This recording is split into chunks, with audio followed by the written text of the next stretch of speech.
taking a chance to learn what's in my head and reel out the thoughts that fill me with dread. You die for me when I won't even cry for you. Oh please Lord, tell me what must I do?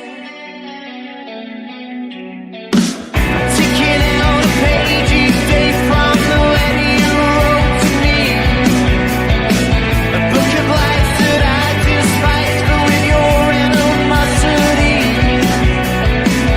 Take me back to a time we met on that bank holiday. We made it right from the first night till you threw it all away.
Yes, people, welcome back to another stream, another episode, man. And it's not bueno, guys. It's not bueno, man. This season, can it get any worse, mate? Yeah, can it get any worse? Like, absolutely unbelievable news coming out. We're going to discuss it. Big up to Hugh, big up to Amos, HMTV, and City Ramble. Both of the guys' links are in the description. So, make sure you guys are smashing up the likes. Make sure you guys are subscribed to the channel as well if you guys are new. Let me take you through the statement that Manchester City have put out on Erling Haaland, and then we'll obviously discuss it.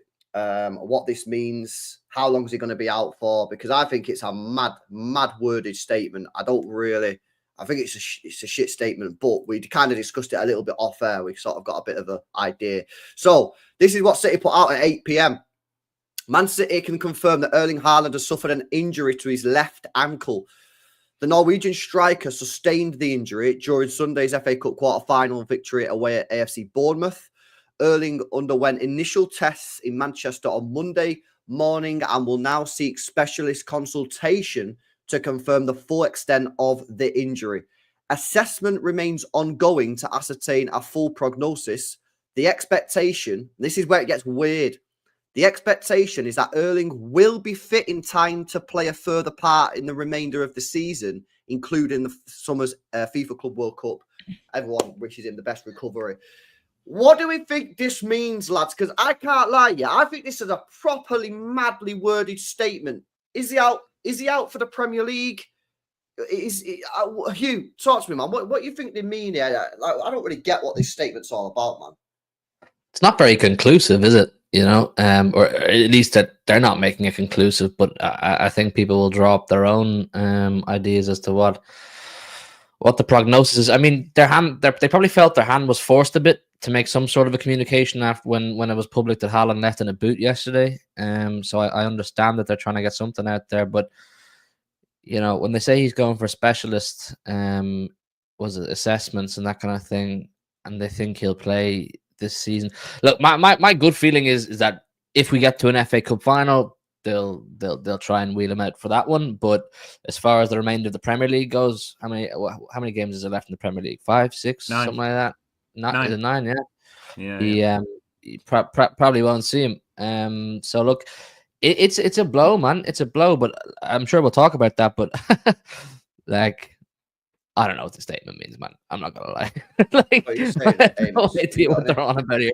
Tell us, is he crocked? Is he not crocked? Do you know what I mean? Go on, Amos. You had a little bit of a theory, didn't you, in the green room before we started? Yeah, it's weird, man. It's weird. I reckon it's saying he's done. His season's done, mostly done. Premier League season's done. If you get to an FA Cup final, maybe that changes. But I'm going to go out on a limb and say he doesn't start another Prem game this season. I think he maybe plays, but 20 minutes, final day against Fulham, or maybe the week before against Bournemouth. The way that's worded for me sounds like it's, he might be available, depending, but he's not going to certainly be there. Club World Cup's different. That's, start of June, something like that. So I think he's. I don't think it's maybe a month, maybe 2, but yeah, I don't think we'll be seeing him much for the rest of the season. Yeah, I'm on that sort of wave at the moment that I think what it means is he's going to be back in and around the last week, 2 weeks of the season, and if we're in a top 5 race and we're desperate, he'll feature. If we're in an FA Cup final, he'll feature. Yeah. Otherwise, nah, he'll be back for the Club World Cup. Because I just feel like otherwise the statement's a bit weird. Like, I don't know. How often do we see statements for injuries? By the way, I kind of disagree with Hugh there a little bit, saying like they kind of needed to say something because he was in a boot. Like, I swear down players leaving boots all the time, and like that. I don't feel like they needed to say something. I don't know, man. I think it's very straight. It's a very strange statement. I just feel like it's I think weird. it's just because it's Haaland, bro. I think it's just because it's Haaland. I think if that's Rico Lewis, they don't. I personally think it's just down to the profile of the player. I think he's such a high profile player that they feel, I don't know, maybe for tourists who might be planning to come and watch Erling Haaland or anything like that. You know what I mean? He's the biggest in the squad, probably, isn't he? So they feel they have. I think you're right. If we're comfortably in the top 5, you're not seeing him in the league again. No. Yeah. He's done. You know, when you see in those documentaries, the ones we've done over the years, and players, you see snippets of what players do when they're injured, and they always set a target return date. I reckon his return date is Club World Cup. I think they're desperate for him to feature in the Club World Cup for commercial reasons, for potential winning reasons as well. So I'd say he'll definitely be fit for the Club World Cup. But like I said, if we're top 5 in the Premier League, you're not going to see him. Do you know what, man? I think this just makes the signing of Marmoush that bit more critical. Do you know what I mean? The fact that we have Marmoush, he looks like he's playing with a bit of confidence. He's great that he got that goal the other day. So it is what it is, man, for Haaland. I feel for him because he can't go for that golden boot now. He's out of that race. That's Salah's, isn't it? That's Salah's wrapped up. Yeah, he's gonna no, absolutely. Yeah, no, it's a shame because this fucking season, mate, with the injuries. I mean, someone in the chat said, yeah, we've still not seen Oscar Bob. Oscar Bob was meant to be back in January, and it's now April, and he's still. You know what? I think he's another one who we won't see. I don't know. Maybe sub appearance, but I think they're thinking, just be ready for next year. Don't risk it. Do you want to see him? Like, would you if you were told? I think it's changed now because of no Haaland. Had Haaland not got injured, probably not. I'd have been happy for him to just sort of chill. But the thing is, I guess we'll get into it, but City need their wingers to start scoring goals because if the wingers don't score goals now, then cue the Europa League theme music because we ain't getting top 5 if the wingers can't start scoring. My thing is, I trust the current squad to get top 5. They absolutely should be getting top 5. But if you said to me, for the month of May, you can have Bob back in the team playing regularly, you can have Rodri back in the team playing regularly, I'd probably say no. I'd say, you know what, leave them off and let's go hell for leather, fresh and ready to go for next season. I don't think there should be a need. I think there is an onus, as you say, on Doku's, on Savio's, on Marmoush, Grealish, whoever, to get us over the line to this top 5, because they sure as hell didn't get us, where we thought we needed to be earlier on in the season. So get us over the line and get us into the Champions League. But I don't want to see Bob. I don't want to see Rodri. The season's written off as far as anything major goes. And if this current crop player can't get top 5 secured, they're worse than I thought. I kind of agree with you on that one. You know what I mean? Like, at the end of the day, we got £50 million winger in Doku, 30-odd million winger in Savio, 65 million in Marmoush. Like, you've still got £100 million winger there, by the way, Jack Grealish, who actually played all right when he came on yesterday.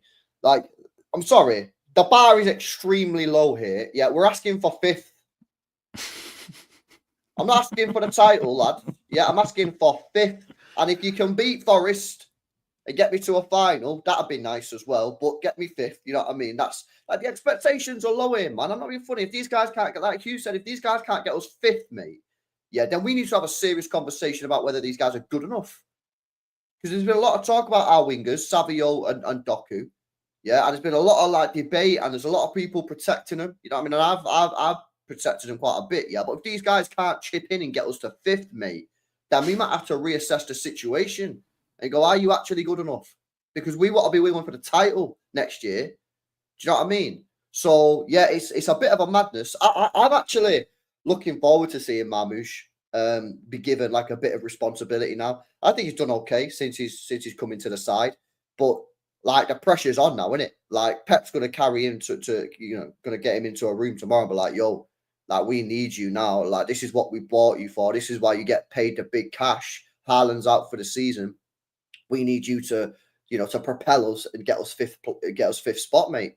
Yeah, otherwise you'd better off staying at Frankfurt, bro, because we're going to be Europa League, man. So it's a big run in. Listen, the fixtures are pretty easy, man. Like, you know what I mean? They're easy as it can really get, you know what I mean, in the Premier League. Like, no fixtures easy, blah, blah, blah. But these are the easier kind of fixtures compared to everybody else. Like, I don't know, man. Like, yes, it's disappointing to see Haaland out, but there's got to be enough in this squad to get us 5th. I can't have it that there's not, man. If there's not, then we are hooked, mate. Yeah. I'm Big proper time. excited, man, for the I'm proper excited for the Marmoush era or small era this season now, you know. It's a big week. It is a big week. I know you're saying the fixtures are on paper easy enough, but you know, Leicester on Wednesday night, you know, with City this season, I don't think anything's given. But then you got Old Trafford this weekend. Go make a name for yourself. Omar, do you know what I'm saying? We owe Man United a fucking doing this season after what they did back in our place in December. So I'm looking at that game, and in my head, it feels like a cup final because if there's anything left to fight for, any amount of pride left to fight for, it's going to that place on Sunday and doing something. So, you know, he can make himself a bit of a hero. He could really, really, you know, announce himself good and proper by doing something on Old Trafford on Sunday. So it's a big. I think it's a big week for the club, for the fans. You know, with everything going on around the fan base right now and that kind of thing, going to Old Trafford on Sunday and making a good noise and the players playing well and getting a result, it would bring a bit of good feel factor back to things. So I think there's big pressure over the course of the next week and few weeks. Yeah, Amos, could it get any worse this year, or is this just a continuation of, you know, in 10 years' time when, you know, you with your mates and you're like, what happened in 2024, 2025? Is this, you could be like, oh yeah, that was the season that Rodri done his ACL, Bob broke his leg, and towards the end of the season, when we were starting to get things going a little bit, Haaland decided to do something to his ankle and he's out for the season. Could it get any worse, man? It's Comedy Central, lads. It's not even like the footy was the footy. November, December time, you know, a bit of January, that was what it was. The drop off came. We were expecting it for, you know, a couple of years, whatever, 4 in a row. No other team can say that. But it's like we had Moonbeam sort of going after Erling Haaland at the weekend, and we've had like, and we've had Rodri winning the Ballon d'Or. Like some of the side quests in this season have just been wild. It is like if this footy club didn't exist, they'd make it up for a laugh because it's just some of the stuff that's been going on is hilarious. Yeah, I seen someone actually say that. Yeah, bro, I seen someone say that they put that Moonbeam thing out themselves to cover for the buy a goal thing, you know. Yeah. Okay. So we're getting a bit of heat over. We're getting a bit of heat over a sponsorship that we signed. So let's go and put out some accusations that our top striker assaulted the mascot. Yeah, basically. Yeah, that's crazy, isn't it? What a season, lads! What a season. Hey guys, you know what I was going to say though, it's an okay deal. It's a deal with the devil, but it's an okay deal for me. You know, if you'd said to me 5-6 years ago, you'll win 4 in a row, you'll win your treble, you'll break all these mad records, you'll go to all these mad places, you'll top it off with your big centre mid winning a Ballon d'Or, but that season will be a little bit shit. You know what I mean? You'll have a lot of problems. I'll say fairs. The only time I'll start actually kicking up a fuss is if this continues for 3, 4, 5, 6 years. You know what I'm saying? Like they don't rectify. I'm not saying get back to treble winning ways, but you know, we don't improve on what we are now because I think the standards have to be upheld. But I can accept the problems we've had this season. I really and truly can. I rate if you take positives from this Haaland news, and there's not a lot of them, don't get me wrong, but getting a decent look at Marmoush in the 9 and playing as a proper 9 is important, because if you go into next season and say, for example, it doesn't work in this next month or two, you're going to probably have to buy a little bit more of a conventional centre forward. And I still think Marmoush can do a job. If for whatever reason, 10 matches left this season, he doesn't perform as we'd like, can still play with Haaland. We saw him kind of off the left wing against Chelsea. I thought that was promising. So, you know, it wouldn't be a failed signing by any means. I think he's going to do well as a centre forward, don't get me wrong. But say for whatever reason he doesn't, that does give you a bit more clarity on the squad. It's just another position they'd need to add, but it does give you a little bit more clarity on the squad. Yeah, well, I was going to say, given the fact that we already need about 5 or 6 players, I'm kind of like, you better work, bro. You know what I mean? If he doesn't work, then it's like, you know, where's he going to play next year if he doesn't work? I think he's going to be all right, man. I think he's going to be a decent player in that situation, in this position. I like Marmoush. Seen him a bit at Frankfurt, only a couple of times. But yeah, I've seen him a bit at Frankfurt, look good.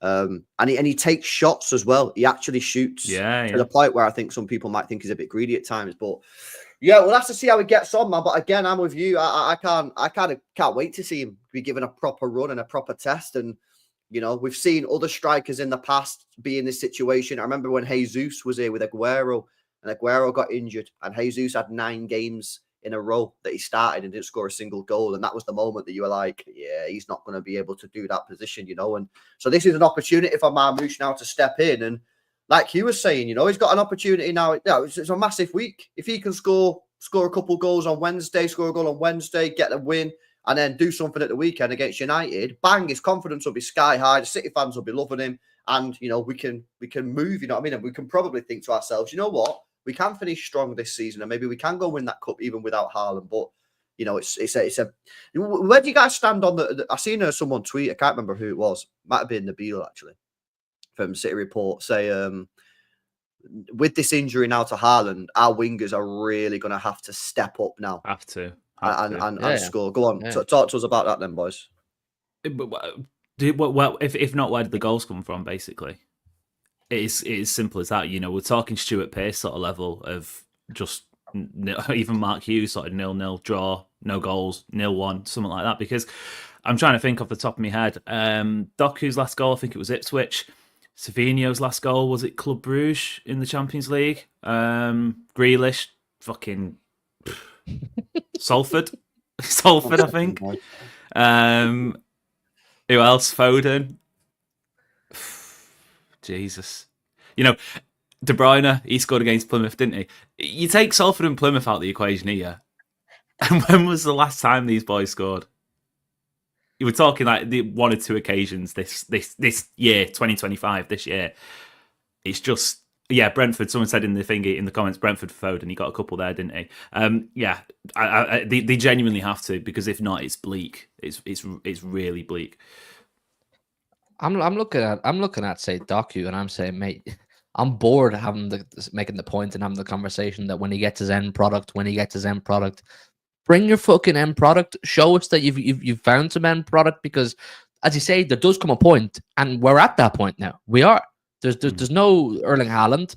Marmoush is, you know, he's stepping into a role that's new for him, of being the main number 9. So there's kind of a bit of leeway there to see how he does. But Doku, this is what, his second season? This is his second full season now. Second season, yeah. And we're at the end of your second full season. So I'm kind of, I know he's young, but my patience runs a little bit thin. Savio, tiny bit more leeway. I think he's in a similar boat though to Doku. It's like, we all know you're a great footballer. You have great attributes, great abilities. But wingers at Manchester City under Pep Guardiola have always chipped in with goals, with the exception of 1 or 2 over the years. Jack Grealish being one. They've always chipped in with goals. Mahrez, Sané, Sterling, even Bernardo, when he was on the wing at times, would chip in with a few here and there. So if you two, Savio and Doku, are to really have futures at this football club, this is your opportunity. There's no pressure on you to win a league title. There's no pressure on you to win a Champions League. The only pressure on you right now is to score enough fucking goals to get us into the Champions League and get us into a cup final that maybe Erling Haaland will be around for. But if not, I'd still expect us, you know, on paper, to be beating whoever we play in the FA Cup. So this is, it's kind of a really important period for so many players, you know. It still worries me that out of all the players we have on the pitch, say right now, who's fit and available, Josko Vardiol's still the one I go, he's probably most likely to score. Yo, you know, man. What is going on here this season? This season's so crazy, bro. Left back. You rate his sort of handbrake turn Guardiola player of the season, surely? Yeah, I did, 100%.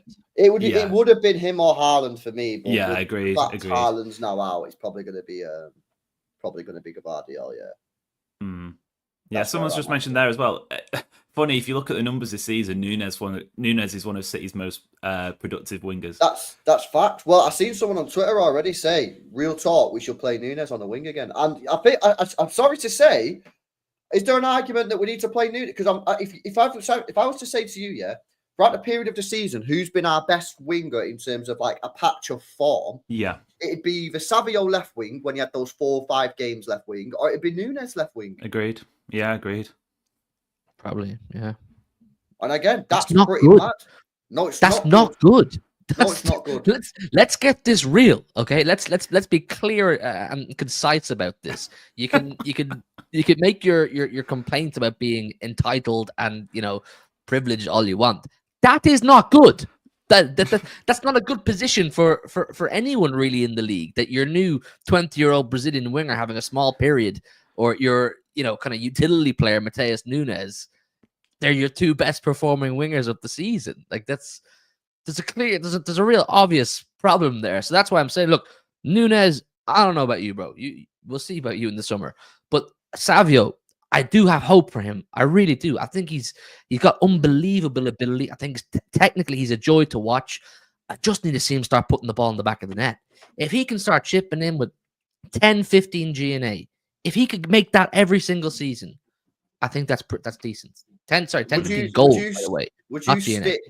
Yeah. Would you stick Savio on the left going forward now, or I are we actually having didn't a hate serious? Savio left wing. It depends what happens with Foden and Kev. Because The thing is, they can't be relied upon at the moment, no, Amos, No. because they're not playing No. particularly well. I thought Kevin De Bruyne yesterday ran his socks off. put himself And about, didn't he? Yeah, physically, he looked like Kev from a couple of years ago, but didn't really see too much of him on the ball. And Foden Which is weird because it was quite again. open as well. Yeah, it felt like that sort of game where De Bruyne would just get 2 or 3 chances he'd put it on a plate for Haaland and Marmoush, whoever, and he might have a shot. His shooting's been a bit off for a while, I think, which is weird because it's not an attribute you'd stick to sort of physicality or his legs going. It seems like something you'd just be able to continue doing forever. But I don't know. I think Savio on the left, I wouldn't hate it. To be fair, I have not been, some might say I've been pretty harsh on Doku. I just don't think he. It's nothing against him. It's nothing against Haaland. I don't think the two of them can work together. I don't think they've got They're that not sort compatible, are they? They're not compatible at all. But I think Doku could benefit now with Marmoush, who is a little bit more. I don't think Haaland needs it on a plate in the box, but he needs it in a zone where he can scrap. Whereas Marmoush will make a few more near post runs, and maybe Doku can sort of work off that a little bit. I'm clinging on to some sort of hope here, so it'll be interesting to see how they can work. So maybe you stay Doku on the left still. See Leicester. I think we'll get a sort of a blueprint against Leicester, which is funny because if you'd have asked me on Sunday, I'd have said we probably won't be getting full strength against Leicester with United coming up at the weekend. But I think Pep now kind of needs to fall upon something because you don't be going to Old Trafford not knowing where your cards are and what's on the table. So who knows? Yeah, it's comedy central. I actually agree though on the point of Doku might start having a bit of an output and a bit more influence on goal scoring now that Marmoush is in the side, because I've said this before and some people don't want to hear it, but they're not compatible, Doku and Marmoush. I don't think they are at all. Haaland. I mean, he's got 3 assists apparently, Doku, for Haaland in 2 years. So if that doesn't prove that he's not compatible, so maybe having Marmoush in there, you'll see a little bit better output from Doku. Who knows? We had a little bit of a chat last night on the panel about whether or not Grealish should come in. Very bit heated. Some people saying, maybe this is the time for Grealish to come back into the side, play well yesterday when he come off the bench, and maybe we could sort of have someone who can hold the ball up a little bit more, just to sort of pack, to sort of camp on the edge of the box while we've not got that target man, because we need to play a little bit more intricate with Marmoush. Some people are suggesting that, that's too reactionary. The guy's had one good 30-minute spell. What do you do with Savio? Is there a real shout for Nunes to go back to the wing? I don't know. It's going to be interesting to see what team he puts out. Well, not what team he puts out. It's going to be interesting to see who he puts on the wings on Wednesday. He might just carry on with Doku and Savio. And to be honest with you, I think that's what he'll probably do. I think because that's at the moment, that's what he's been doing in it recently. So I think he'll just say, right, okay, well, I'm not going to change anything in the first game for Marmoush. I'm just going to carry on with Doku and Savio. And then maybe in the second half, 60 minutes, 70 minutes, if it's not working, then he might have to start thinking about, right, well, this doesn't look like it's working. What other options have I got? I've got Grealish. You know what I mean? I've got Nunes that I could potentially put on. But I think he's probably just going to start Savio and Doku. You know what I mean? But I probably, part of me wants to play Savio back on the left-hand side, boys.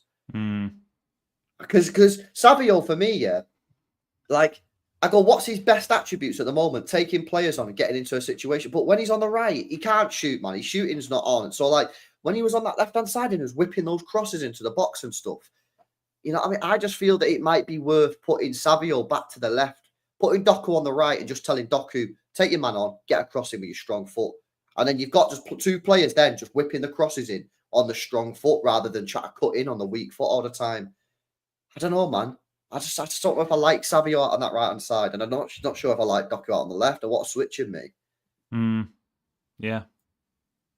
Let me come to some of these chats, man, because I've got a couple of them stacked up. Sorry, go on, bro, and then I'll come to these chats in a sec.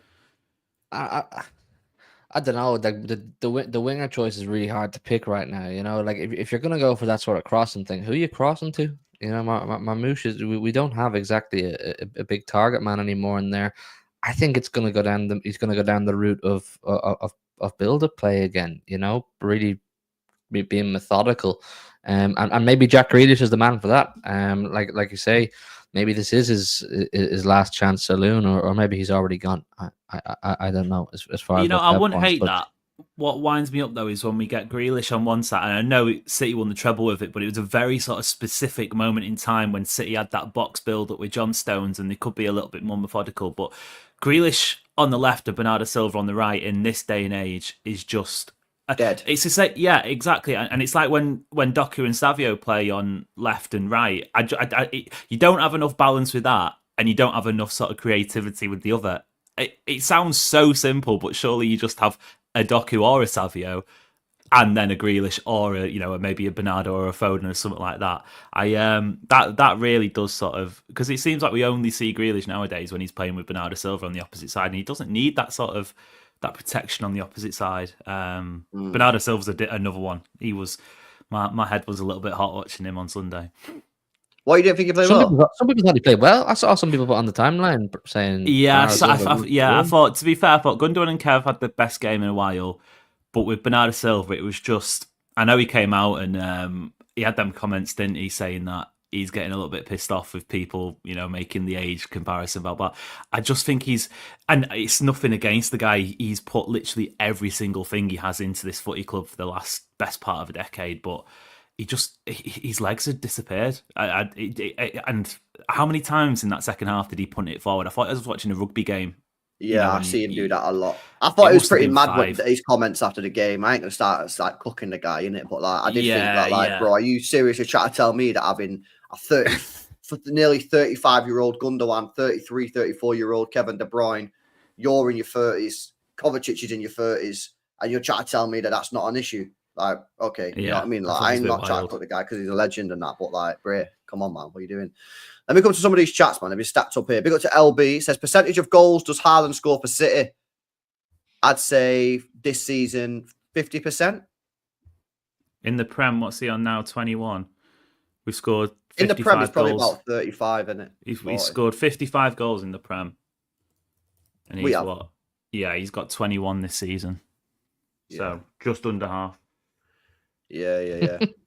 But then again, he's our striker, so he is going to score a large percentage of the goals, isn't it? You know what is mad? 2019-20 season, which everyone at the time thought was, such a drop off for a Pep team. I think we scored 102 goals that season, and that was seen as a bad year on 55 with 9 games left.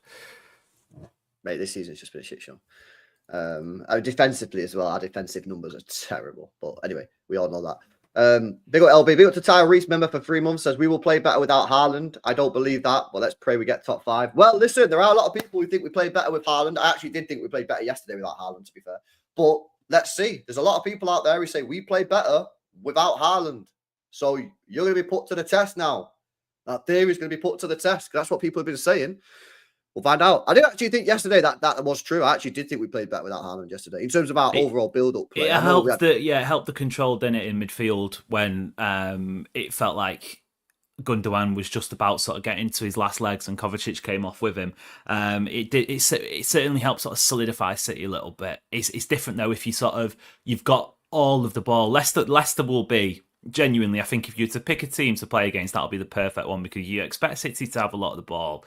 And sometimes in those matches, it is a case of just getting a goal out of absolutely nothing. It doesn't matter how much possession you have. So that will be an interesting test to see if he can be that sort of killer in the box, which is which should it should definitely be a test for him. Mm-hmm. Yeah, his finishing was off yesterday, wasn't it? Because that game should have been buried, man. That was the annoying thing about yesterday. Is like I actually felt like we played really well in the second half. Like probably the best 45 minutes. maybe actually the best 45 minutes we played this season. Could be argued. Possibly. I mean, they didn't even have a single shot on goal, did they, in the second half? We completely dominated them in the second half.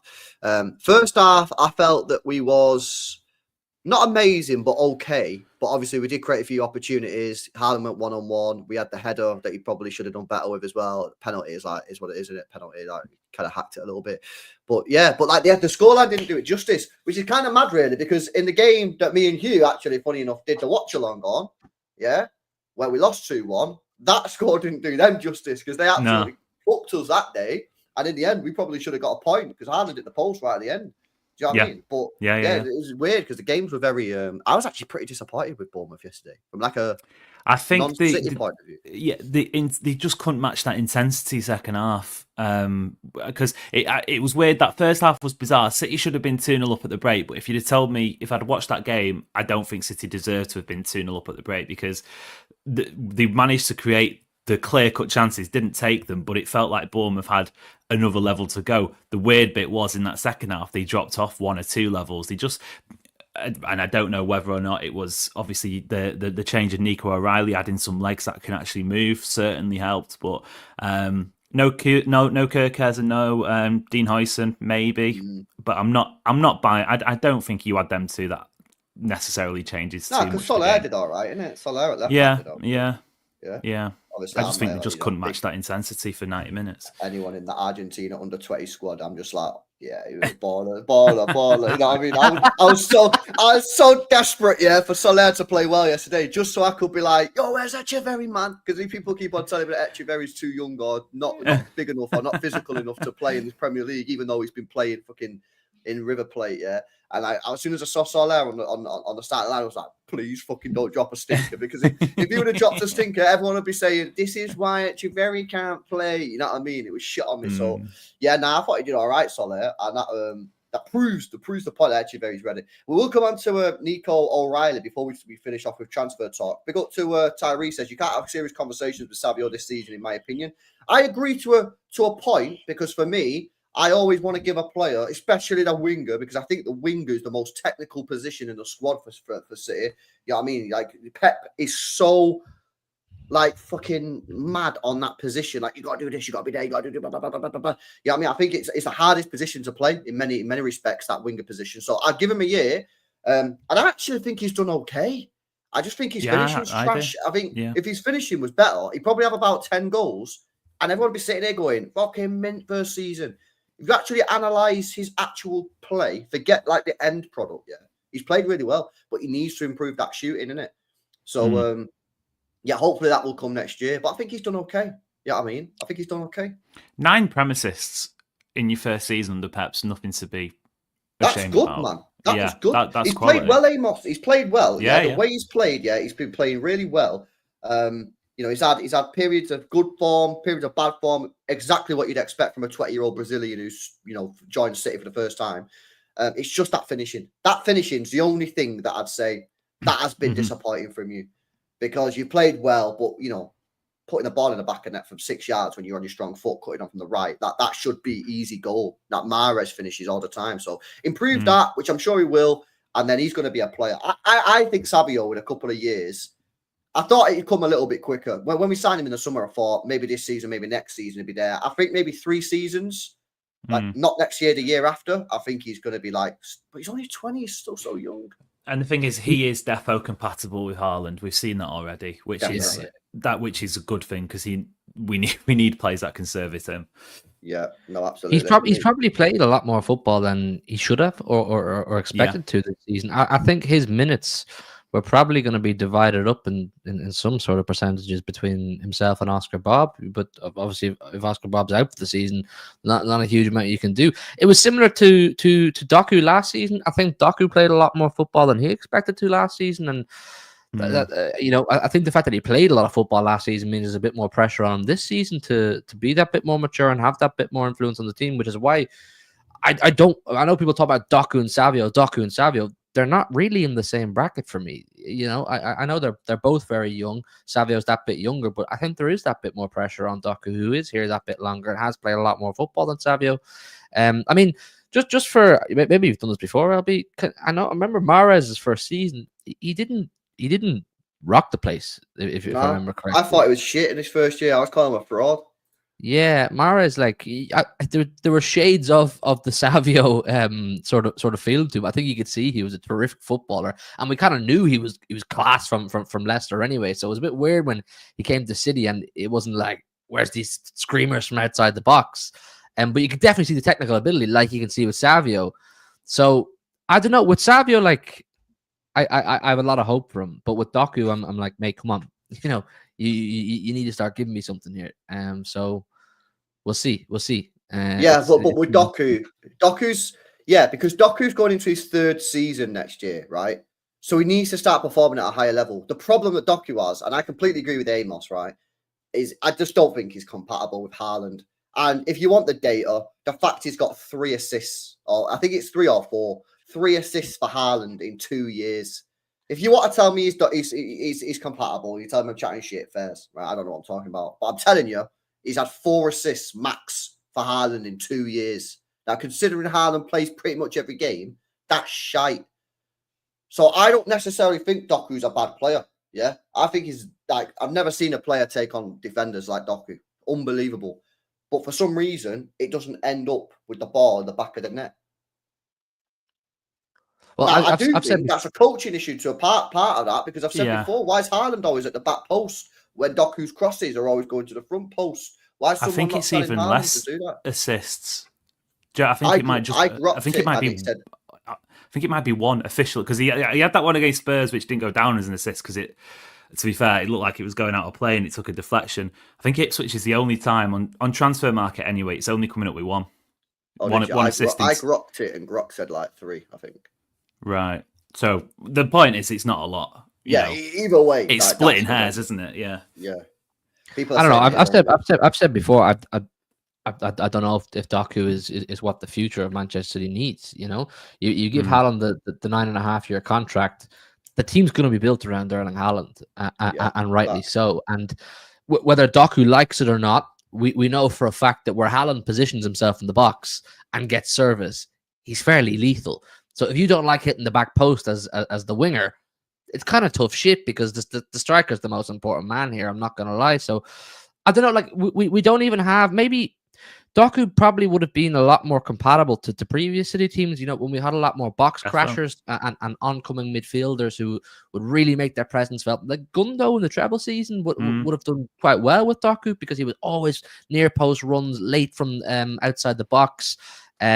Loads of the players would do it, so he probably would have suited that. But I think with the semi-static number 9 in the box, which Haaland is, he doesn't cover a huge amount of ground in the box, but he wants the ball given to him in a certain area. If you're not going to give him that ball the way he wants it, and it's consistently like that, and the numbers show that you don't do it for him, I think you have to look at other options, at players who will find Erling Haaland, because that's the direction the team is going. Yeah, no, I get it, and I agree with you. The problem, it's not really a problem, but like, the reward from Doku, is that if he can somehow connect to Haaland and somehow start having some decent shots, he'll be best winger in world football. Yeah. But that 5% is the hardest bit, though. Exactly. Because he gets past players. He takes players through the roof. It's stats to be through the roof. We'd probably still be in some sort of a title race. You know what I'm saying? If they connected and Doku was consistently serving Haaland, with how much football Haaland's played this season, you say it's a miracle how Josko Vardio's got this far without getting injured. It's probably a minor miracle that Haaland's got this far without getting injured. Yeah, true. So the amount of football that Haaland's played this season, if he had consistent service that was reliable week in, week out, we'd be in a totally different position. There's the lack of points and the lack of results. It comes down to a multitude of things. It's far beyond just wingers not giving service. Slow midfield, defense, bozos, and that kind of thing. But when you have a striker as good as Haaland at his level, you have to fancy your chances of doing quite well. It'd be different if it was like a 20 goal a season striker. And I know Haaland's probably going to end up on 21 in the league, but he's touched 30 already, and injures, whatever. you could possibly say, yeah, you need more from your striker. But if the numbers are there from your centre forward, you get, like you're saying, Hugh, you get the players around them to service them, because the striker, we know Haaland's not the issue. And I know people say he's missed big chances this season, blah blah. This has been a poor Man City team, and he's still scored 30 goals. We've seen what he's done in the past. He's been touching 50. So, yeah, I think that's definitely it's a bigger problem than I think heading into this summer and maybe the next couple of transfer windows people might think, because you talk about refixing the midfield. Do you need to add fullbacks? Blah blah blah. Makes no difference if your big striker doesn't get the service. And with Kev possibly leaving this summer, but definitely on the way out in terms of his ability to play at a high level, that's a black hole that needs filling, and pretty rapid, in terms of someone who can get the ball to him and create chances for him. You would Doku. Yeah, I think he would have thrived with the false nine system. Oh, 100%. Yeah, facts. There's more players in the box for him to aim at. Because if his crosses aren't going to be extremely accurate, at least if he's getting them in there at pace, we used to fill the box. We'd flood the box with players waiting for that tapping. Remember, we used to be looking at the TV or at the match, going, "One of you just put it in. Stop passing it around. One of you just take the shot." Now we're talking about, we're getting further forward, or we're getting up the pitch and someone's putting it across, and you're going, there's no one in there other than Haaland. There's no one in there. So I do have sympathy for Doku, in the sense that there probably isn't enough players for him to aim at in the box. But Pep's decided this is how we're going to play. Our player up top, our talisman, the one that we must aim for, and it has to be done with precision. And he'll be at that post. Which is why I say, I think, honestly, again, not trying to like just go on a cooking session here, but I think it's partly a coaching issue, because every time Doku gets the ball on the left hand side, he takes it past the player. He's on his weak foot, and Haaland's at the back post. But every single time.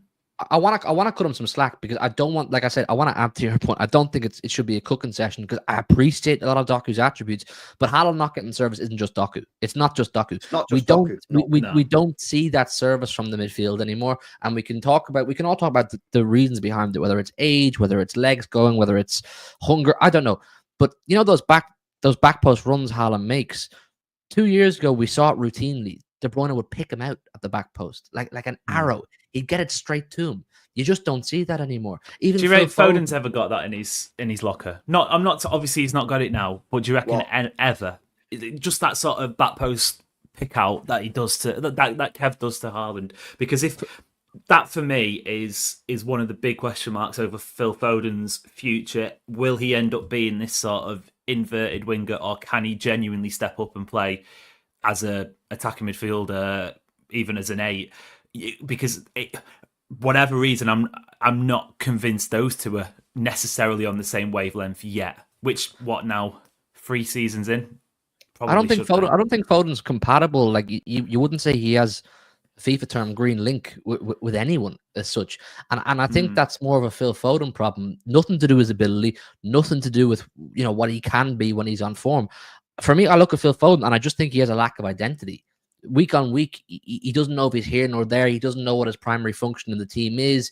He's been asked to do a multitude of things, and it sometimes can become a jack of all trades. We know what he's really good at, but he's not really allowed to focus on those certain things at times. Like, if Foden was given the task of consistently, a run of games of saying, look, you're going to be this creative midfielder or number 10 or, support striker, whatever, and we need you to start finding Erling Haaland. He has the ability to do it. He's so technically good that if you gave him that role and said, we need you to be a creator, as well as, he has that left-footed shot that he cuts in that's lethal as well. I don't know. I just think between England and City and the different positions, they're being pulled here and there, Foden struggles with a lack of identity on the football pitch. It's like an amazing footballer who sometimes isn't sure of what he needs to focus on throughout the games. But that's probably because he does get 1 minute he's left wing, next minute he's right wing, next minute he's in the middle. I said this before. Sometimes, when you're a player and you're mint like Foden, like, that's a bad thing, mate, because you can play everywhere and you don't get to nail down a position. But that's what I'm saying, bro. I think it's important that at this stage of Foden's career, I want to see him nailed down with a position. Like, are you telling me that Foden is streets ahead? Now, there's a mad comparison, but let me run with this. Is streets ahead of Mahrez, say, technically? Is he? Foden? Yeah. He's not technically better than Mahrez. No. No, but exactly. Mahrez could have, if you said to him, we need you to focus on being a creator in the middle. I'd say you could have played Mahrez midfield, no problem. He was that good. But Mahrez was given the role. Mahrez was given the role of go out in that right wing, cut in on that left foot, get your shots away, get your crosses off, give to the overlapping fullback. Just those 3-4 things. If you can do them to the level we know you can, you're gonna cook. Whereas Foden was told, next week you're playing left wing. The week after you're playing right wing. Then you're going to fill in for Kev. Then you're going to hover behind kind of Haaland. And he's going, mate, what the fuck am I meant? Like, what am I focusing on here? Who am I? What are you making me out to be here? So I get his frustration. And that's what I've realized with Foden this season. If you pull and drag a really good player too many different ways, they can't focus on what they're good at. And we've seen it at times. Last season, player of the season, treble season. I think he did it for patches there as well. But this season, it's just like, where is he playing? Who's he being? It just doesn't make sense to me, and that's why he's struggling to form partnerships and chemistry. He's too good a player to not be able to. I refuse to believe. Well, I think this is next year, bro. You need to get Wirtz in and just run Rodri, Foden, Wirtz in the middle, and just fucking full send that. Yeah, stop fucking around with Foden. Yeah, but the thing is, we as a fan base have to be able to go in the first 5 games. If it doesn't look amazing, not go. Okay, pull this guy out, pull that guy out, pull this guy out, pull that. Nah, you've got to set. You've got to run it, man. Yeah. I think you have to give combinations and partnerships time, like we did with, say, John Stones and Ruben Diaz. That turned out to be an unbelievable duo, and they just understood each other. They formed that chemistry. Whereas this season, we've been the most unpredictable 11 week in, week out. And that I believe that's obviously injuries is a massive part and so on and so forth. But when you have a massive amount of unpredictability in both selection, formations, and positions, it's going to create inconsistency in performance anyway. So, I mean, that's just my opinion. I don't know what you guys think. I'm desperate to run Rodri, Foden, Wirtz, mate. Yeah, there's no reason why we can't do it. Yeah, we did Dino, Kevin, De Bruyne, and Silva. Germany played Wirtz and Musiala. I don't know who they play the 6, probably Kimmich or Pavlovic or someone. Yeah, is Pavlovic German? I don't know. But yeah, they can do it. We did it. So why can't we do it anymore, mate? Yeah, we need to get back to that. Get Wirtz and Foden in this team.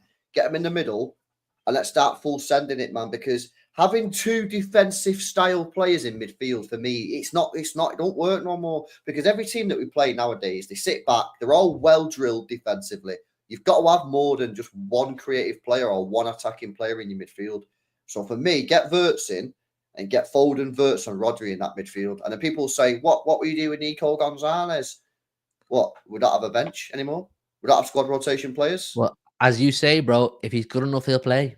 Yeah, exactly. If he's good enough, he'll get in the team anyway, yeah? And with 85 games a season, he's going to play more than exactly. Half the reason we're in this position now is because we were milking the Rodri cow for about 4 years exactly, too long. Yeah. We could actually leave Rodri on the bench for a couple of games. You know what I mean? We're like, don't worry, you don't have to play today, bro. We've actually got a competent 6. Do you know what I mean? Or maybe you go away in a big Champions League game. You want to shore it up a little bit. So you drop one of Wirtz or Foden. Which one do you drop? The shitter one. Whoever's better in form, you keep on the pitch. It's not rocket science. And people say, oh, well, Wirtz ain't going to want to be dropped. Well, if he's not playing well, he'll be dropped and Foden will play. If Foden's not playing well, Wirtz will play and Foden will be dropped. Competition for places, man, is what we need. This is what we had in the treble year. We have competition for places. Yeah, we had a Kanji dropping Walker at right back in the Champions League final. Mahrez was benched, mate. Couldn't get a game towards the end. Mahrez. You know what I mean? This is what we need to do. Go back to having competition. I think too many people are gone scared because of what happened to Alvarez. You know what I mean? Alvarez wasn't happy and then he's left. And they keep saying, but what about Alvarez? Alvarez left. Alvarez left and is doing great things. Great for him. Good for him. We bought Marmoush. 80 mil, by the way. We banked 80 mil euros. We've got a new player. Yeah. We should have bought this player in the summer, granted. But that's how players get sold. So what do you want? Would you rather have better players and a better squad, but at the end of every season, 1 or 2 of them leave because they're not happy, but then you replace them like for like, or you just have a worse squad with worse players, but everyone's happy? Of course they're happy because they know they're fucking earning coin and they should be at the club, man, because they're not good enough. I'd rather have better players who are competing to get in the team, and at the end of the year, 1 or 2 of them go, you know what? I'm too good to be benched in these games, so I've got to go. So long as you replace them, no one really would have been moaning that much in the summer about Alvarez had we assigned a proper player in the summer. Do you know what I mean? That's the problem. Let me do do some more of these chats, and I want to ask you guys about the some transfer stuff as well. Where are we up to? Big up to LB says this will make teams set up different versus us as well. To be fair, says LB. Well, we'll see, man. We'll see if teams do adapt. I don't know. We'll see. We'll see if teams do play differently against us. And big up to Denton as well, man, for the one gifted. A big up to you, Denton, man. Always supporting the channel as well. Smash these likes up, guys. Make sure you guys are subscribed to the channel. Both of these guys' channels are linked in the description as well. City Ramble and HMTV. So make sure you give them a subscribe as well. City Ramble as well on Spotify and the podcast apps as well, man. Hugh, let me come to transfer activity, man. Last segment before we wrap up. How much work needs to be done this summer? How much do you think it's going to cost?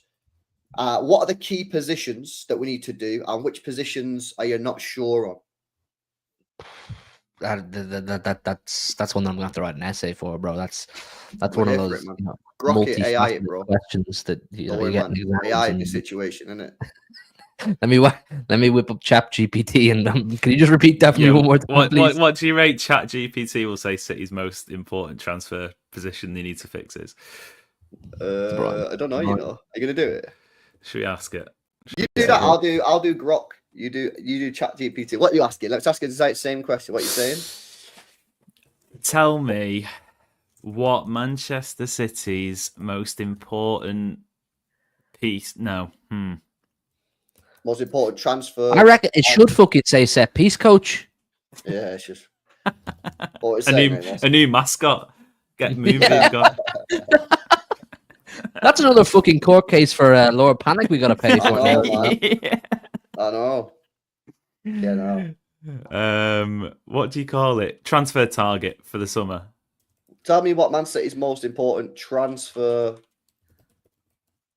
target should for be the 2025 summer transfer window. Sweet.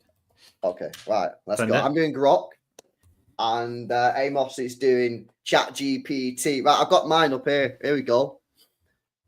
Man City's most important transfer target for 2025 window should be a creative midfielder to replace Kevin De Bruyne, whose contract ends this summer. De Bruyne, now 33, has been a cornerstone of City's success with his vision, passing ability, and to unlock defences. But his fitness struggles this season and age should suggest his time at elite level is winding down. The squad needs a long-term successor to maintain a dominance in the Premier League and beyond. A prime candidate is Bayer Leverkusen's Florian Wirtz. Whoa. Yo, big up Brock, man. He's talking facts, man. He's talking facts. Let him cook. It's got like 2 paragraphs of like why we so time Wirtz. But yeah, Florian Wirtz is what this is saying.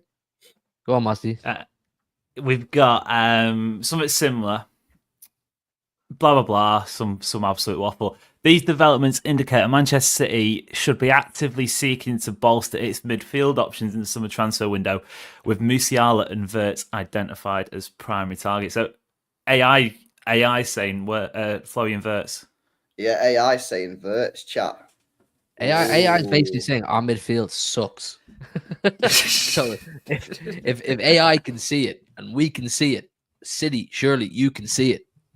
Yeah, it does say here though. It does say there are other areas like left back and centre back that need to be targeted as well. It says here on Grok.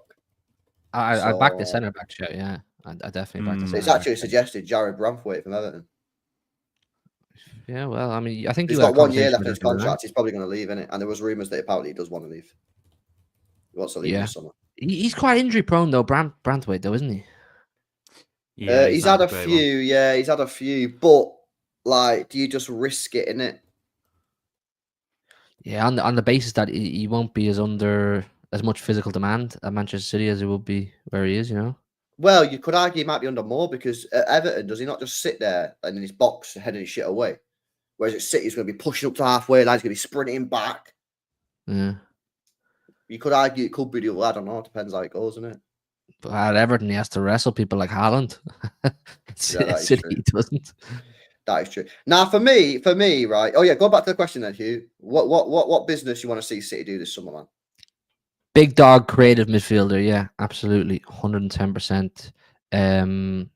You know, with all these rumors that Echeverry's going to go out on loan, obviously we don't know if that's real or not. But I am leaning more towards what you're saying about like Verts and a Baena or someone like that. I haven't seen anywhere near enough of Baena to comment the way you do, but I definitely believe that the creativity side of things needs a bit of an overhaul. We just had a long conversation about giving Haaland service and finding players compatible with Haaland and building a team around Haaland, which I believe is the right thing to do.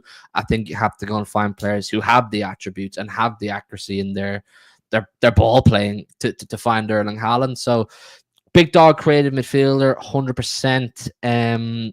I expect Grealish to go. I would like another senior winger, another sort of established winger who Is Baena you can established enough or no? I don't know. For you? You're gonna have to tell me that. I don't know enough about Baena. He's But 23. He's played quite a few games for Villarreal. He's played over 100 games. He's had a couple of caps for Spain. no. That reeks of a cheeky signing, doesn't it? And I don't know It with reeks- it Viana. I reeks- think this summer Viana's going to want balls on the table. This is my house. Okay, now. so let me explain to you why I think Baena might be a decent shout, Amos, right? So big up Martin as well for the raid, right? So we're gonna have to. Viana's under a lot of stress already, a lot of pressure. Yeah, he's got to get a goalkeeper, maybe two. He's got to get a right back. He might need a centre back. He needs a creative midfielder, and he might need to sign another all-round midfielder, right? So he's under a lot of pressure already. If Grealish goes, which he probably will, you probably need another winger. Baena, for me, solves that problem because he can play left wing, but he also can play in the middle. So you're getting yet another creative player in the middle who can also play on the wing, and he's got a release clause. It's an easy deal to do. It's 50 million quid.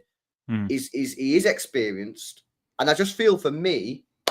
Listen, you all know my opinion, yeah? I'd love us to just go whack 120, 130 down for Rodrigo at Real Madrid and just say it. How about that, yeah? But obviously, that's probably unlikely. And I just think that could be a smart, easy way to replace Grealish. You get a left winger, but you can also play in the middle.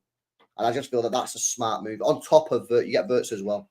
That's my thinking, bro. What I'm saying is I think it depends. A lot of the parts move on Florian Wirtz because we're talking like, I think at this point, early Haaland level, sort of 2022 summer transfer window, you need a guy who's going to come in that will deliver X amount of goals and assists per season. And even though Florian Wirtz is only 21 years old, we've seen that enough from him, in my opinion, already to say he is. I hate the term Galactico, but I think City need at least one of those this summer. If it isn't Wirtz, I think City need a big dog winger. Someone who might even be a little bit older, in the 25-year-old category. Yeah, that'd be the dream in that situation, or somebody like that. You need to. I think City in that situation would need to flex their financial muscle more than they maybe want to if they miss out on Wirtz. So if it's Wirtz, Baena fits the bill totally. If Wirtz doesn't come, you need big dogs. That's probably why I wouldn't hate the idea of Baena, or I wouldn't hate it if he signed, because I just, by all accounts from what I hear and what you say, he sounds like he's got a lot to offer. But I kind of lean towards what Amos is saying more. I think we should be looking at players who you're not going to bring them in and go, oh well, they have that first season sort of comfort of this first season syndrome, or they're bedding in. Like, I think it's time to kind of look at players who are guaranteed some sort of instant impact.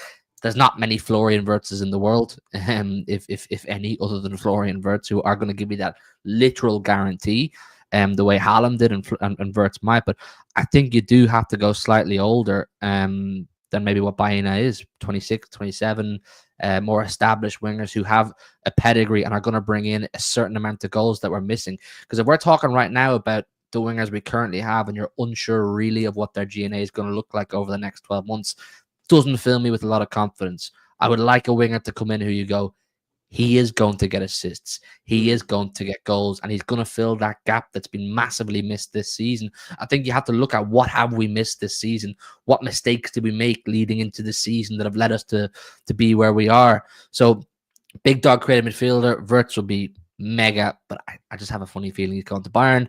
So a winger, yeah, But I mean, that's a conversation for the chat and us to have. Is there any names out there who fit that profile? Is there any 25, 26, 27-year-olds out there who do have a pedigree, who do have a guaranteed GNA? My knowledge of European football right now probably isn't good enough for that. So I'll throw that out there.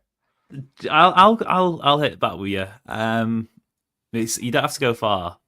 Anthony Gordon. I like it. I like that. You know, I do. I really do.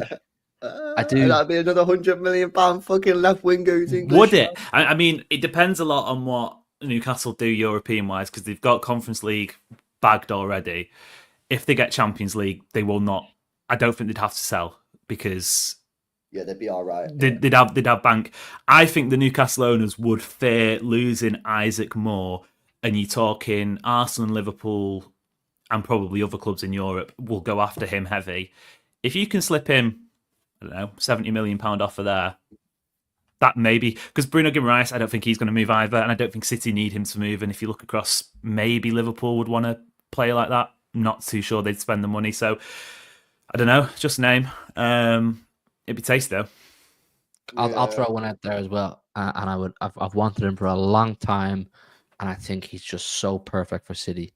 Eze, yeah. Well, how old is he now? He was cooking the other day, 24, I think. He's I don't know what age he is. He's not old, but his contract's up in 2027. 26. 26. Well, actually, we was linked 27 with him, start of next season. Yeah, 27 start. We was linked with him, Amos, in the year that we signed Nunes. Yeah. We signed Nunes instead. Yeah, I don't know. Cavaradonna was the guy that we should have fucking signed. Facts. Yeah. He's a PSG did a madness there. Yeah. He's class him. Or you go get Doué. Go get Doué from PSG, or is he just too young again? He's like their new Mbappe, isn't he? He's like their new Mbappe, like their golden child. Barcola. I would have loved him. I think that was 2023 summer. Yeah. I think first part of the season he was probably up there with Yamal, best winger in Europe. Surely they got to sell one of them then. If you've got Kvaradonna, Barcola, and Doué, Dembele's there. Yeah, Dembele's there as well. Surely they're going to have to sell one of them, no? Well, possibly. They've got that Gonçalo Ramos, who's been a waste of time. It depends what Enrique wants to do. He seems wedded to sort of false nine, not necessarily using an out-and-out striker. I don't know, man. They look good. They look really good. Rafinha will be serious, but there's no way you're getting him out of Barcelona. Which is madness, because they would have given him away for about 50p a summer or two ago. Yeah. Elise was such a baller. Elise was the one, man. Why did we not get Elise, man? Yeah, that was such like a. It was right there for us. It was right there. Savinho was coming in, wasn't it? Yeah, I know. That is the reason why, to be honest. Let me ask one. It's slightly rogue, and it's very un-Manchester City to go and do this. But I think he could do with this move himself. Brahim Diaz. Yo, I said that the other day on the stream, man. You know? Yo. I shouted that the other day on the stream. I'm pretty sure the chat could. I don't think they'd ask for a lot, you know. I rate it. The money they would have been spent in the last 2 seasons on Mbappe and Trent's signing on bonuses will be a lot. Yo, chat, you can't keep doing this, Every time someone on this panel says a name, you just put nah. Going back to X's. He's mid, he's dead player. Look at yous, man. Yeah, and they haven't fucking named a single player themselves. Not one of yous. Ferran Torres just came up. Not one of yous have put a name in, and every time we say a name, nah, you don't know what you're talking about. Mid player. Yeah, how about being constructive, man? Yeah, how about some constructive criticism instead of just putting nah? Explain your reasoning, man. What's going here? Cooking Hugh. See, take Brahim Diaz, man. Guy's a baller. So we have high standards, LB. Well, then go and find me another Mahrez. You know what I'm saying? Go and find me another Sane from back in the day, because they don't really exist like that anymore. Ferran Yeah. Torres, man. What have we become, chat? What are you guys doing, man? We're trying to have a serious conversation here. And Buemo's not a bad one. That's if you're talking Prem proven, I think he's in that category. He's not as old as I thought either. Yeah. I don't think he's City level though. I think that's more of like a Phillips Nunes sort of picking the next best Prem player who might feel like he can do it. I don't think he's got that star quality. Do you know who I would like to have a look at? And he seems attainable. Xavi Simmons. Yeah, he Xavi feels Simmons, like I'd like. The thing is with him though, it depends on what Pep's future looks like because he's someone I'd like to see 3 or 4 years working under Pep because that is genuine. I think that's a blank canvas of a sort of. It's not necessarily sort of Bernardo Silva, what he offers in terms of a whole game, but as a player who can be a little bit versatile, chipping with goals, possibly play off one of the wings. That'd be fun. I definitely think he's going to leave this summer as well because that contract he signed. That's fishy. That was weird. It seems so to me bizarre. Like because apparently, so they had an agreement to buy him from PSG or something, some sort of like contractual, option to buy him from PSG. It sounds to me, or it looks on the surface, like Simmons has already got a deal lined up this summer. And Leipzig are basically just saying, right, well, in that case, what we're going to do then, we're going to do our option to buy from PSG. You'll agree to contract, and then we'll sell you instead of PSG selling you in the summer. Because who spends 50 odd million quid and puts a guy on a 2.5-year contract? Like that is not a way to protect your investment at all, is it? You know what I mean? No, you're literally leaving off free in 2 years. So yeah, maybe. Apparently, he's been classed recently as well. Yeah, big up party time. So this guy knows what he's talking about. He's at ITK. Like he's actually been proven that he's not one of these wafflers. You know what I mean? Simmons is second choice after Florian Wirtz. Talks have already taken place with the clubs for him. He will go for 75 million euros. Yeah, which makes sense then, innit? Because I like that. Leipzig buy him for 50. They make a quick 25 million pound profit on him in 6 months. And they ain't. I mean, if he's going sort of thing. But whatever bargaining power they might have had, they'll probably lose because they've just sacked the manager. They're possibly getting to top 4. Germany probably won't get top 5. So they might get Europa or Europa Conference League, but it's unlikely they'll have that sort of. I mean, if they're going to sell him, they're going to sell him. So it maybe don't make that much of a difference. But Xavi Simmons, I think, yeah, I'd be on that. All right. Okay. Well, before we go, I just want to touch on the goalkeeper situation. What's your thoughts on the goalkeeper situation? Have you guys seen much of Chevalier? Have you seen much of Diogo Costa at Porto? Have you seen that De Gregorio guy? These are the names that we're being linked with. The Juventus man, It seems likely that Edison's going, done it. So what are your thoughts on the goalkeeper? Do we know anything about any of these guys, or are we just putting blind faith in the club, hopefully get it right? I can give you a bit on De Gregorio. Have you watched him? Yeah. I do watch a bit of Serie A. I think, and unfortunately, it's not positive. I don't think he's the one at all. He's been a bit of a late bloomer. He was with Monza. And he's still contracted to Monza. Actually, it's a bit of a weird one. He's on loan at Juventus, but and to be fair, Juventus have had a weird season. They had that sort of like 4-5 month period where they went unbeaten, but were playing bobbins, and he can spring a save, but I think he's closer to Ortega's level than he would be Man City #1 starter. So if that starts picking up, then I'd be a little bit worried. Diogo Costa, potential there. He strikes me a little bit more like a Donnarumma style in terms of, gassed up, but doesn't necessarily have that level. But the thing is, a lot of it doesn't really matter what they're like as a keeper. It's what they're like with the ball at the feet, which is, probably half of what... assuming Pep's going to stay for the duration of this contract, you can't be signing a keeper who's decent at shot stopping but can't pass a ball for toffee. So I think it'll be an interesting one. I've hardly seen anything of these guys. I don't think I've seen De Gregorio once unless we played against him in the Champions League. He made that 6 save for Haaland when Haaland tried to dink it over him and he sort of stood up and palmed it away. He can defo make the saves, but I just think he's kind of in a bit of a purple patch in terms of his career. I'd be surprised if he could go to the next level. Chevalier seems like the one based off of the hype, what people are saying. Like I watched a YouTube compilation, which again I know you can't go off, but like he did look pretty sick on that.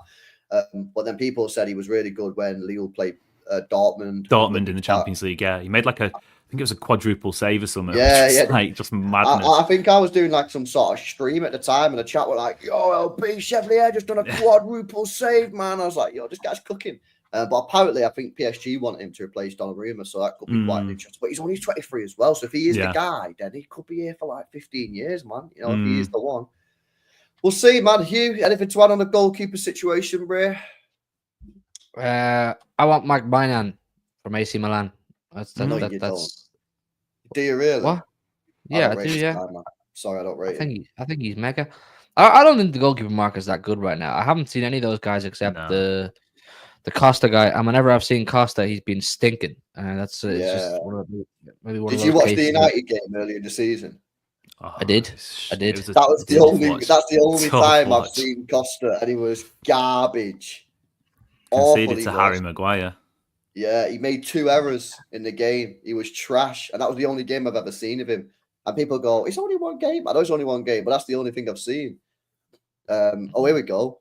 City have actively scouted 3 keepers extensively. Porto, 60 mil. Chevalier, 55 mil. Roma or Sevilla. What about this guy? Am I seeing this Sevilla guy? Roma. Sevilla. Oh, he's been around the block for a bit. I'm trying to think. If City are seeking 2 goalkeepers, does that mean both the lads are going? Yeah, I think I wouldn't be surprised, man. Do you know what? Genuinely speaking, I think City look closer to home. I think they go James Trafford again, which will not excite a lot of people. But the thing is, one or number 2. So I've thought for a while, and a lot of it depends on what Ederson wants to do. And if I think you're right, he probably does want an exit, but he's got a year left on his contract. He's not going to be. I don't know why the Saudi talk's there, because if it's a different story. But if you're building like this Saudi project, surely no one's coming through the door to watch Ederson play anyway. But say, for example, that still is on the table.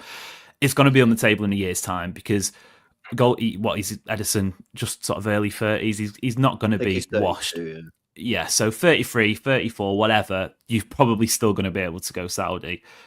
I think he'll see out his City contract, and I wouldn't be surprised if City went James Trafford this summer, have him as a number 2, prepping him for Ederson leaving, because something we haven't mentioned is homegrown quota could play a little bit of a part this summer, especially considering it's looking like one of the fullbacks coming in will be Cambiasso.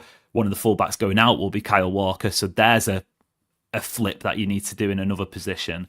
I don't love the idea, but that kind of feels like a move that they might make. Yeah, we'll see, man. We'll see. All right, let me do some of these chats, man. Built to Trey says Phil at 8 is a must. More time to pick passes, says Trey. I do like Foden when it's a bit deeper, I don't know. I kind of like a bit conflicted, because I feel like his best moments are on the edge of the box. But like when he gets the ball deep and he dribbles with it and carries with it, it is good. But we've just not seen it a lot, because he's not normally in that position. He's normally further up the pitch. But if he played at 8, he would get more opportunities. As you say, more time to pick up pass. Bill to LB says, please get Bellanova or Amos. Is this guy good, man? Because LB keeps on talking to me about this Bellanova guy. I've not seen a lot, but he's saying he's better than Cambiasso. I don't know, man. The thing, the allure with Cambiasso is more the versatility in terms of can play both sides and stuff like that. So I don't know. I'll do some homework.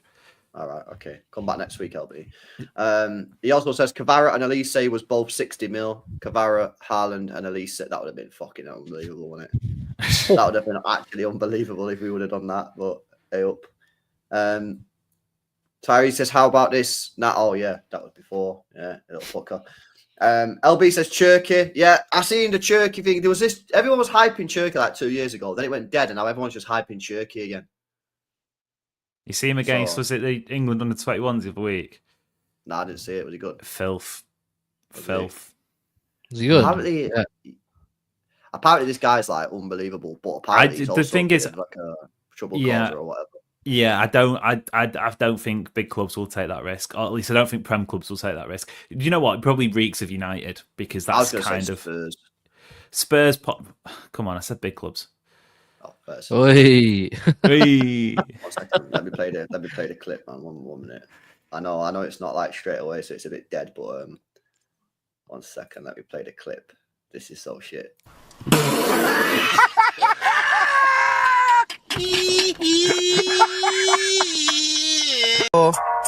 That one there was a violation. Personally, I wouldn't have it. And if I didn't have the video thing loaded, so I had to find it. Funny. Yeah, we'll see on the Turkey thing. Bit to MTFC as well. Says whoever signs this summer, nobody will expect nobody. Has a Scooby about Nico G, Marmoush, Hayes, Huzanov. That's true, actually. Our ITKs are not really getting anyone, are they? Happening the same will happen this summer. Only one set in stone is Cambiasso. Yeah, that's true, and that's only because it would happen in January. Yeah, I know it. Do you guys like not knowing about the signings until like literally the week before? Or do you like, you know, like the Haaland deal? We kind of knew in sort of like March, didn't we, that Haaland was signed for City. That Jack Gorn broke it in like March, C signed Haaland, Driller and all that kind of stuff. Do you like the months of like links and like by the time you've signed him, you kind of known, but you've had it for a while? Or do you enjoy the panic of like, why are we not fucking signing anybody? And then at last, like randomly, we just pull one out of the hat. Like, what do you like? Because I don't know, man. I don't know what I like. It depends on the sort of signings. Like in January, I think everyone was happy with just sort of squad pieces, and that was, you know, Kusanov, nice surprise. We kind of knew a bit more about Marmoush because he was ripping it up in Germany, and you know, Vita Heis, for example. I literally no one was saying him sort of January 1st, but this summer, I don't know. You can't, unless there's sort of bombazos where players that you don't think are going to move. I think City need at least 2 first team ready, Champions League quality ready players to come into this starting 11, because it's all right saying we've got the bits and pieces, the squad players, this, that, the other. That starting 11, as good as it was in that second half against Bournemouth, is still off it. So Off it, yeah. So I think this summer, I don't know. It depends sort of where they pluck them from, but I think we need certainly 2 sort of big-ish names. And it wild I like the spontaneous ones where you don't hear about it and there's no mad build. It's a throwback to when we were younger, you know what I'm saying? And you just go, whoa, did you sign this guy? Like it's definitely, it's not good practice for content. You know, if you're a streamer or you're a podcaster, like it doesn't give you as much to talk about, but there is something quite romantic or fun about you just hear City are signing this player and within 3 or 4 days he's at the Etihad holding up a shirt. So but the thing is, at this day and age, like any high profile players that we do go for or we do sign, we're going to hear about it well in advance, because there's just way too many outlets and way too many people who are connected and know what they're doing with these things. So those days are long gone, bro. Those days are long gone. Yeah, now I still remember when we signed Robinho, Yeah, and that's the one. That's the first one that came to mind when it's like this Brazilian I just remember because I was just icon. sat there on the couch, watching, because it was deadline day, I think, wasn't it? I remember sitting there on the couch, Sky Sports News on, because obviously at that point, there was no shout out Lee in it. There was no like Fabrizio or Twitter or anything. You were just sat there, and then out of nowhere, it was like Manchester City are signing Robinho, and like, I'm looking at my dad going, and my dad's like, "Who's Robinho?" Because my dad's like proper old school, like fucking FA Cup better than the Champions League, and fucking I'd rather play Burnley at 3 p.m. on a Saturday than fucking play Tuesday night against Real Madrid. He's like one of those old school drillers. And when we signed him, I was like, yo, what the fuck, man? It's popping off. Tevez was the same. You know what I mean? Like, you just hear about it, and it's, I don't know, man. They were better days, man. You know what I mean? You had the dildos. Them days when... You know what I mean? You them remember days... that when Yeah, you had your dad's mate texting you saying like we've got Rolando Bianchi from Serie A or something coming through the door, or like getting word that some random fella from the Turkish league is turning up in Hardwick for his medical or something daft like that. Amos, could you imagine the mutants online now, like back in the day when we signed like Bianchi and no one had a clue who, or Samaras. We signed Samaras, right? There would have been that one guy on Twitter saying, oh, I know everything about Samaras. And you're just like, no, you don't, man. You don't know him, innit? Why are you trying to tell me he's doing like a fucking thread on Twitter about Samaras? And you're like, just tell me you don't know who he is, man. Do you know what I mean? What are you doing here, man? Honestly, these guys. Yeah, it's crazy, mate. It's crazy. But yeah, big up MCFC for the chat. And big up to Rustin as well. Says, didn't hit my LB bingo. Oh, he's playing bingo. Sorry, bro. My bad, innit? What's on the bingo card, Rustin? Yeah, what's on the bingo card, man? What's on the bingo what's card? on this bingo card. Yeah, what's on the bingo, mate? What do you reckon's on it, LB? What? What do you reckon's on it? I don't know, man. I could have a few guesses. I could definitely have a few guesses. Yeah, I don't know, man. I don't know what's on the bingo card. Breasts. Yeah. No, not you, party time. Stop it, man. Stop crying, innit? I'm not on about you. I'm about the tacticals online, bro. I saw one earlier on, and I don't know if he was trolling or not, but he gave some mad in-depth analysis on Marmoush, like words and words that don't exist. I'm sorry, and then all the I've got to pull it up. Well, all the quotes just told my pub. Just said this down the pub. You have to pull it up, bro. You have to find it. It's trying to find it. Here we go. Do you want me to read it? Odds on FPL online. Omar Marmoush operates in the half space between casuality and chaos. His velocity isn't speed, it's spatial entropy.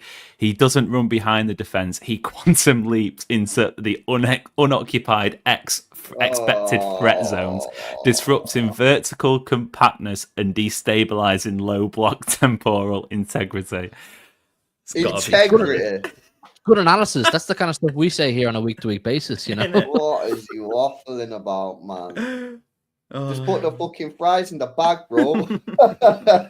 Just say he's mega and move on. You know what I'm saying? Okay.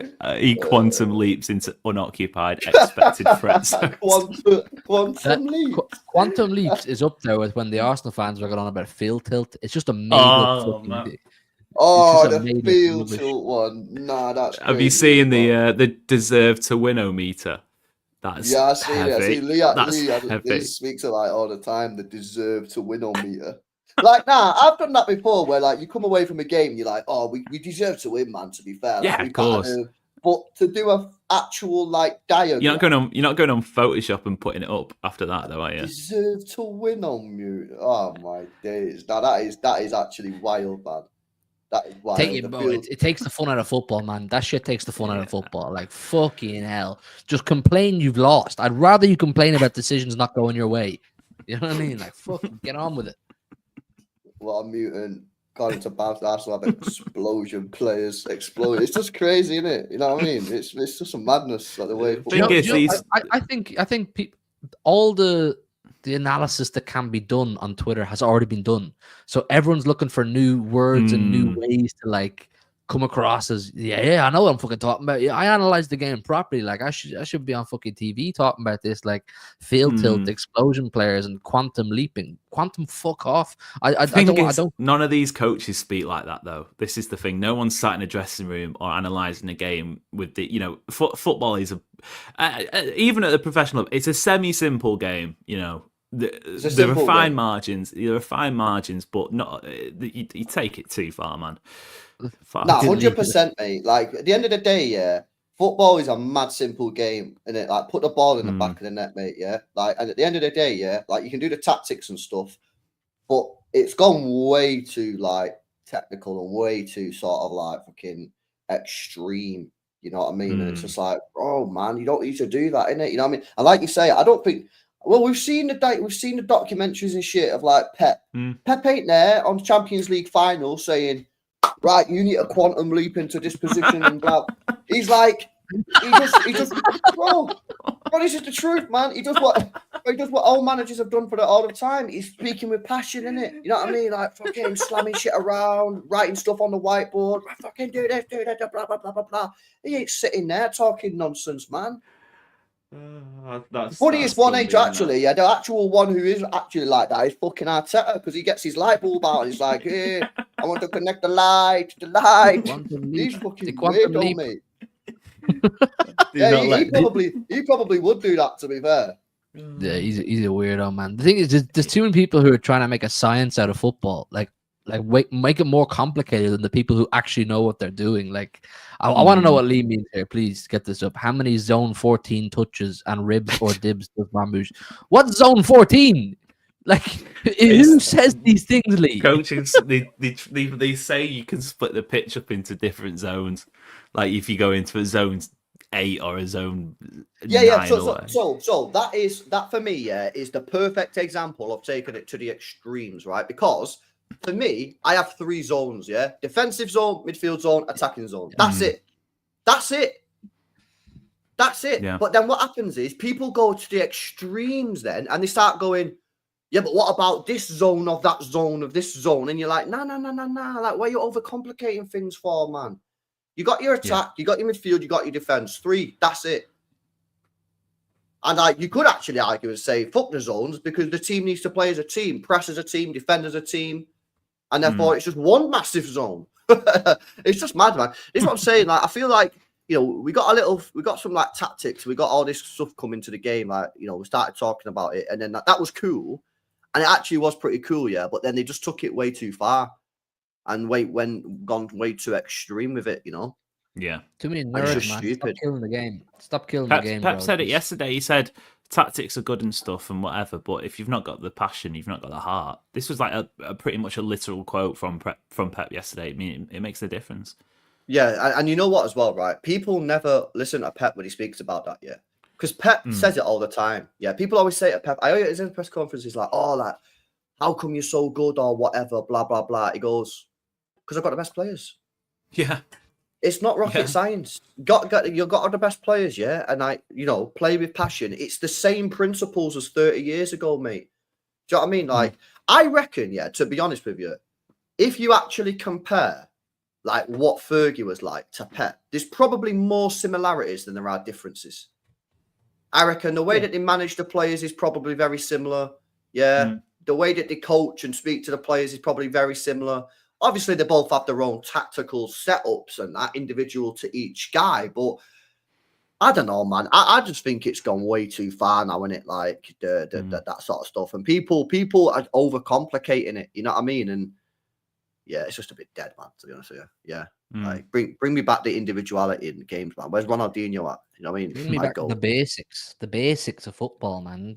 You know what I mean? But those days, those were the days. Yeah. All right then, boys. Let's do these chats and we'll wrap it up. Big up Party Time says, I'm also hearing whispers on the FFP case today. Although nothing confirmed yesterday inside the club, but already been informed on 85 after 30 charges, waiting for the further confirmation. But I'm 90% confident, says Party Time. Well, that's positive, isn't it? We'll see what happens there. Hopefully with Chill. We'll wait and see. Big up to you, bro. Big up to and let us know if you heard anything else, man. You know what I mean on that or any transfers. Keep coming in, give us the news. W Party Time in the chat, people. Big up to Nadir. Says, not that I'm happy that Haaland's out, but I want to see you still got the hunger and steps up. Want to see O'Reilly in a pivot with Nico or at least left back, says Nadir. Well, Pep said yesterday that he's definitely going to play semi-final, but it'll be interesting to see if he plays on Wednesday, innit? That's the question. I don't know. He should. He should, in my opinion. He deserves it. I probably would. I'd probably play Nico O'Reilly, Gavardio, Diaz, Huzanov right back. So I would. Don't hate it. I do. Shout out the Shout Idiot says Marmoush has aura, ultra skill field reading, tactical. End the stream, bro. End the stream. That's enough. I've had enough. Bro, there's no need for this, man.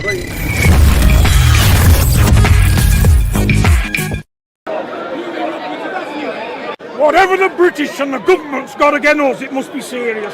Because they've tried everything, apart from shooters. A little lad's fighting his heart out here and get robbed in his own town. And British judges, you ought to be ashamed of yourselves, you political bastards. That's such a goated clip, man. Okay, let me try reading this out. Marmoush has aura, ultra skill field, reading, tactical brain power, foot control.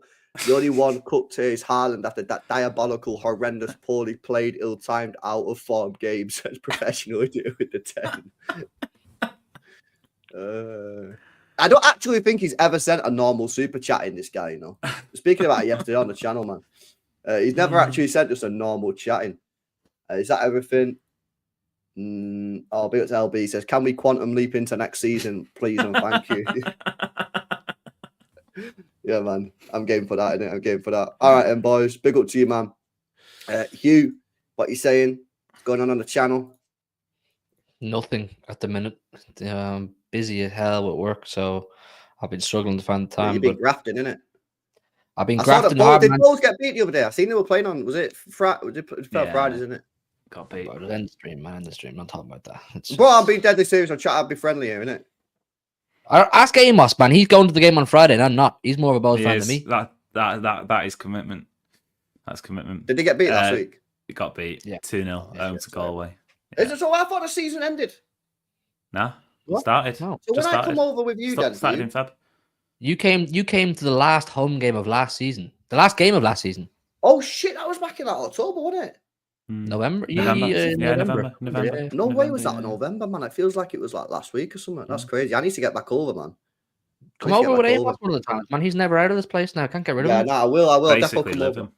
I'll come over sometime, man, and we'll hit up that bar. That bar, I fucking love that pub inside the stadium, bro. Sick, innit? I know, Sick. like when he was, because we come in like through the whatever gate is, yeah, and obviously that I'm walking. I have no idea about this pub because he's not told me, right? And he's like, we're going to the pub, yeah. I'm like, the pub? What the fuck is this guy on about? And then obviously you go around the corner, and it's like all you see is this like door with toilets on it, and I'm like, what the fuck is going on here? And then as I started walking, I'm hearing these tunes. I'm like, whoa, poor chill. And then as I fucking turn, I'm seeing it, and I'm like, yo, this is fucking sick. That is actually mint. Yeah, I highly recommend it, chat, yeah? Go to Bowls, man. You know what I mean? Does all stadiums in Ireland have that pub, or is it just your stadium? Just us, man. Yeah. That's so sick. Because it's actually like a real pub, isn't it? Yeah, Best tunes. ones after a win. Friday night after a win. Yeah. Do you remember after the cup game against Rovers, they must have been going there after? Yeah.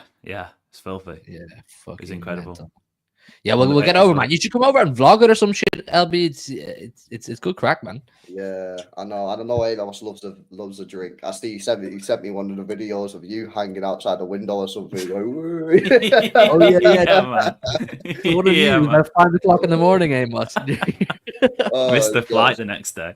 Shocking. Yeah, Amos, he said he missed the flight. I was like, king of League of Ireland TikTok right now. Amos is the king of League of Ireland TikTok. They're popping off, man. Yeah. No, that's crazy. Love it, man. Yeah, I'll have to definitely get over, really. You have to let me know next time you go over, like before. Let me know, Amos, so I'll come over. Yeah, defo. Get on the sesh. But yeah, Hugh, what's going on with you then? Nothing at the moment, no. Just grafting and that. For the minute, no. I'll be fully honest. I'll do transfers when the time comes. The time is right. But I'm so busy with work at the minute. I can barely get a minute to myself. So stay tuned. I will be back, but all in good time. Yeah. All right, and big up to you. Well, link is in the description, man. Make sure you guys are subscribed to the channel. City Ramble is also in the description. How much content do you put out on that channel, or is it mostly like Spotify and stuff? Usually Spotify. We try and I'm trying to think. Usually try and stick up an episode on YouTube every week, but it's tough, man. It's a tough gig, YouTube. I don't know. You've got the gift. You've just got to be able to chat shit. I do enough of that, to be fair. Most of these people in the chat don't know what the fuck they're talking about, Amos, to be honest with you. Yeah, they just listen and they're just waffling, you know what I mean? No. All right, well, make sure you guys are following City Ramble as well. Daily podcasts on there as well. You know, Joe, who comes on as well, chat as well. Joe Butters. Yeah, hater of Doku, lover of Grealish. He's on that show as well, man. So make sure you guys are subscribed to the City Ramble. But yeah, all right, and lads. Anything else from you two, or we done? All good. I'm going to quantum leap into City's next game. Yeah, sweet. Let me see who's live, man. Is anyone live? Yeah, Lee Judges is live. We'll redirect to Lee Judges. I think Potts is on there as well, man. Yeah, that's it, innit? He's got to wing it for 6 years, man. You got to wing it for 6 years, innit? You know what I mean? And just see what happens, you know what I'm saying? So, yeah, there we go, man. But yeah, big up Lee. Big up to you guys in the chat, man. Make sure you guys smash the like on the stream. Make sure you guys subscribe to the channel if you're new.